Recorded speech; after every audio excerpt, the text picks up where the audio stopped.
Au nom du Père et du Fils et du Saint-Esprit. Amen. La paix de Jésus soit dans votre maison, sa paix et sa joie. Alléluia. J'espère que vous allez bien. Et que vous avez passé un bon dimanche pour fêter la transfiguration de notre bien-aimé Jésus. Alléluia. Donc, ce matin, nous lisons Saint Matthieu chapitre 14 et il s'agit de la première multiplication des pains. Et oui, il y en a eu plusieurs. Jésus, que ta parole ouvre mon esprit, que ma bouche la proclame et que mon cœur l'accueille. Alléluia. Lorsque Jésus connut la nouvelle, il s'éloigna et partit discrètement avec la barque vers un lieu désert. Mais la foule la prit et les gens vinrent des villes à pied pour le rejoindre. En débarquant, Jésus vit cette foule nombreuse. Il eut pitié d'eux, et il guérit leurs malades. Lorsque le soir, ses disciples s'approchèrent de lui et lui dirent : « L'endroit est désert et l'heure est déjà passée. Renvoie cette foule pour qu'ils aillent s'acheter de quoi manger dans les villages voisins. » Mais Jésus leur dit : « Il n'est pas nécessaire qu'ils s'en aillent. Donnez-leur vous-même à manger. » Ils lui disent : « Ici, nous n'avons que 5 pains et 2 poissons. » Alors Jésus leur dit : « Apportez-les-moi ici. » Puis il donne l'ordre à tout le monde de s'étendre sur l'herbe. Il prend les 5 pains et les 2 poissons. Il lève le regard vers le ciel, il prononce la bénédiction et rompt le pain. Ensuite il donne le pain aux disciples et les disciples le donnent à la foule. Tous mangèrent et furent rassasiés. Et l'on emporta les morceaux qui restaient, 12 pleins paniers. Pourtant, ceux qui avaient mangé étaient près de 5000 hommes, sans compter les femmes et les enfants. Merci Jésus pour ta parole. Alléluia. Eh bien, cette multiplication des pains, elle intervient donc après le martyre de Saint Jean-Baptiste, puisqu'il nous est dit : lorsque Jésus connut la nouvelle, il s'éloigna et partit discrètement avec la barque vers un lieu désert. Merci Jésus. Cette multiplication des pains, certains ne veulent la regarder que comme symbolique et non pas pratico-pratique. Ces gens s'étaient déplacés pour voir Jésus, ils devaient commencer à être affamés, et il est naturel que les apôtres s'inquiètent.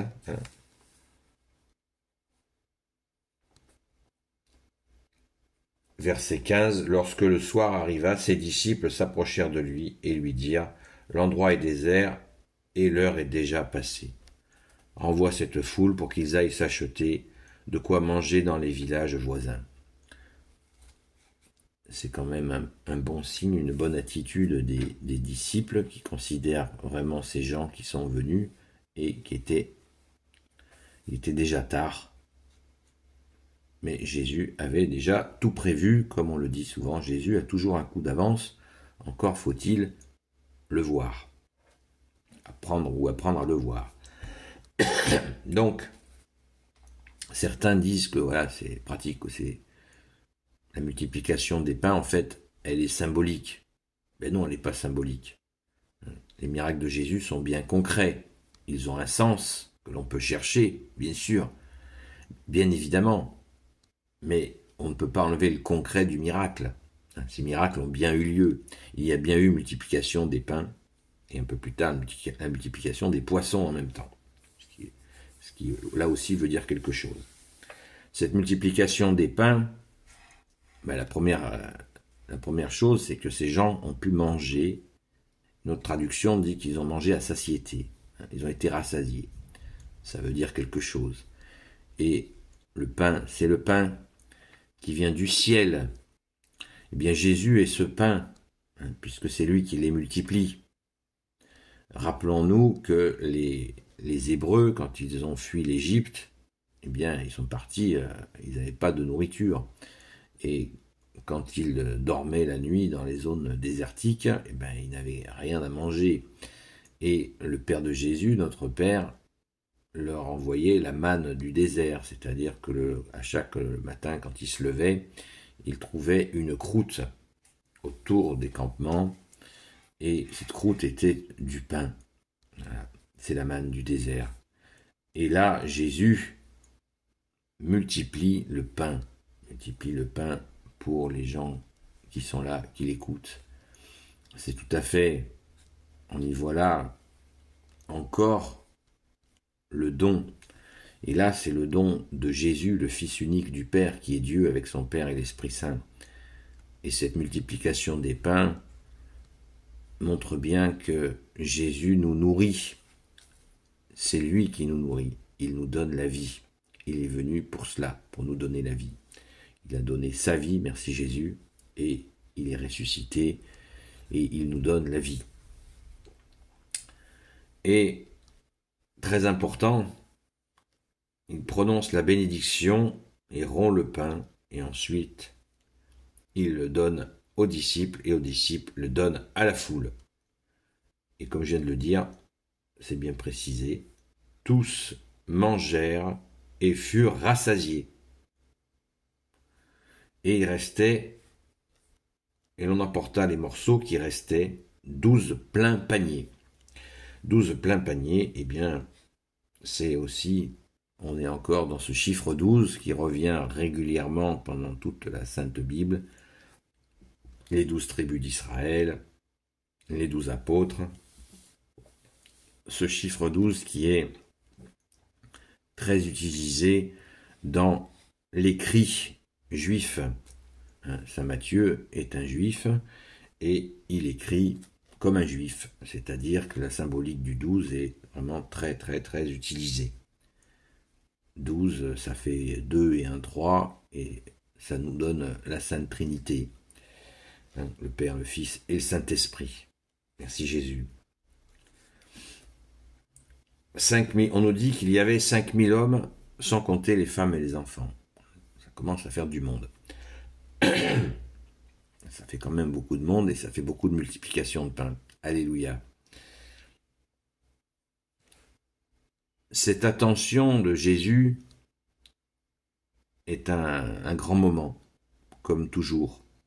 Jésus est attentif aux besoins humains et aux besoins spirituels, aux besoins organiques, on va dire, pratiques. Et ça, il faut bien s'en souvenir, que Jésus veut que nous ayons la vie et que nous l'ayons en abondance.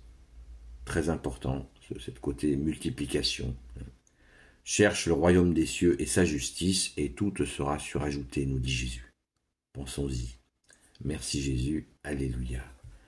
Béni soit le Père, le Fils et le Saint-Esprit. Amen. Ô Jésus, toi qui peux tout et qui portes tout, toi le Sauveur, toi l'Emmanuel, je te confie toutes celles et ceux qui regarderont cette vidéo, ainsi que leurs proches, selon ta sainte volonté. Sainte Marie, Reine des cieux, toi l'Immaculée Conception, toi qui écrases le serpent, toi qui as la lune sous tes pas, toi notre Mère, Notre-Dame, Saint Joseph, toi le juste et le saint, toi le sage, toi la terreur des démons, toi le saint gardien de la Sainte Église catholique et apostolique, Sainte Marie-Madeleine, notre chère sainte patronne, et vous, tous les saints et saintes amis de Jésus.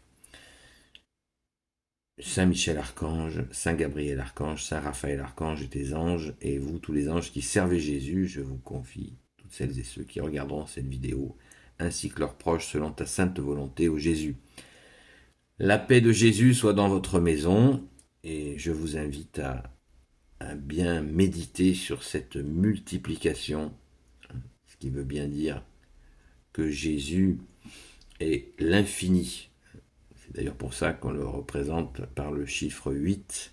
Le chiffre 8, c'est Jésus, parce que c'est les deux alliances, l'ancienne et la nouvelle alliance. Et puis, quand on le dessine comme ça, c'est l'infini. Voilà, Jésus est l'infini, et aussi vraiment le concret. Ne l'oublions pas, de lui confier nos misères. Merci Jésus. Toi seul peux nous aider. À très vite.